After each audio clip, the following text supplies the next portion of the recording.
Hi everyone. Today we are going to be looking at one of several Don Q rums from Puerto Rico, largely because there was a guy on YouTube who asked me if I could.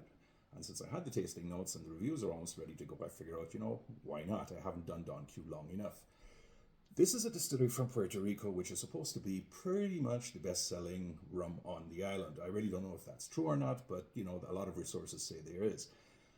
I'm not going to go very deeply into the history of the distillery itself in this particular instance, largely because um, there are two resources available to you, which I'll put in the show notes where I can, that reflect on the background of the distillery and something of what they do. One of those is, of course, the very informative Rumcast episode where they talk about the distilleries of Puerto Rico.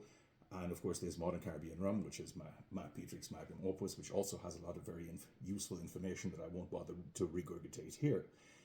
Uh, the 151, which is what I'm going to look at today, is unusual in a number of respects. First of all, it's not a white rum at all. A lot of 151s are, in point of fact, unaged, but in this case, it's been aged up to 3 years old. So we can assume that it's less than that, but between 1 and 3 years, I think, is reasonable. Column still rum, molasses based, short fermentation time, all the usual stuff that characterize Spanish runs. Uh, the other thing about it that I wanted to mention is that it's actually quite a little bit better than its back bar antecedents might suggest. Now, Don Q, which is named after Don Quixote, which I always found a bit paradoxical given the guy was somewhat of a perennial loser who thought he was tilting at windmills, but okay. Uh, they have the Don Q brand has three tiers of rums. One of them is the traditional series, which is three rums: the Cristal, the Gold, and the 151. And they're meant to be back bar mixers. They're not meant to be sipping rums by any means. They've got a bunch of flavored rums that I tend to ignore for reasons that one of these days I'll do an episode on. And then they've got the Sarayas collection, which is a little bit more upscale. And then they have fancy finishes, single cask bottlings, a little bit stronger than the 40% and so on. Today, though, we will concentrate on the 151, which is in this sample bottle I have here. You can't see it, but here it is. And it's a gold rum.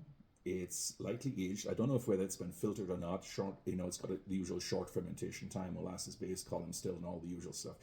You have to remember that Spanish runs tend to get their taste profile very much from wood and barrel management and then very careful blending by maestros roneros rather than sort of exacting single barrel sort of thing that independent bottlers are known for, or something like the wooden stills of Guyana, or the Dunder and Muck and high ester Hogo stuff of Jamaica, or the pot column still blend of Barbados.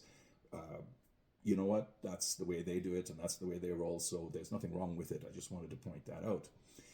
The 151, of course, is 75.5%, and they've had a long and storied history going back to the 19th century. I have actually written an article on the subject of 151s and why that strength was chosen, at least what the way legends say they is. But in this particular case, let's just settle it. It's 75.5%. It's a gold rum, up to 3 years old. And then the question is, of course, what are we getting with it? Well, I think it's a little bit better than most of the others that I've tried over the years, and I've got a long list of them that I have. Right, Bacardi just being the most famous, although they discontinued theirs in 2016.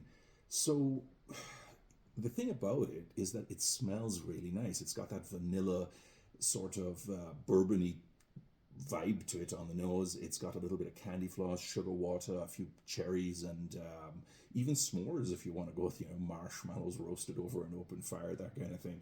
It's actually quite a nice rum to smell. And on top of that, when you taste it,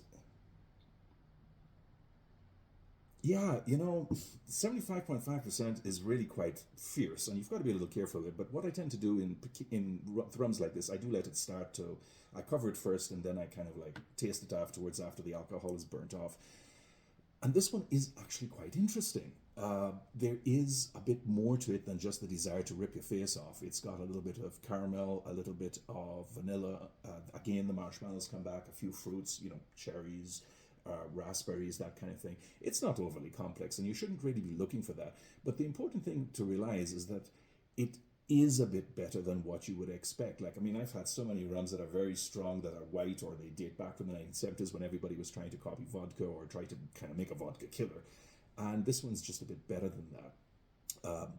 I think that there could be more information on the website regarding it, but be that as it may, I think an 80 to 81 point score is just about right for it, because you can, with a little bit of care, sip it. I don't think very many people will, and I certainly won't try, but it is very nice for all of that. And it would probably wake up whatever cocktail you want to put it in, whether it's a B-52 or a zombie or something, with a little bit more oomph to it than the usual. And I think it does Soraya's no dishonor whatsoever. Most of the times I think that 151s tend to be the sort of thing that they're thrown away as almost like all Sorans. Yeah, okay, we want to round out the portfolio, so we put a 151 out there just to make sure everybody's got something.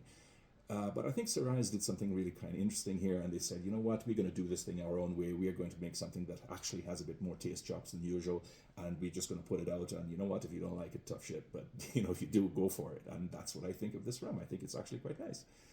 I'm going to leave it there for now, shorter than usual, but I'm trying to not talk too much. I've done that enough already.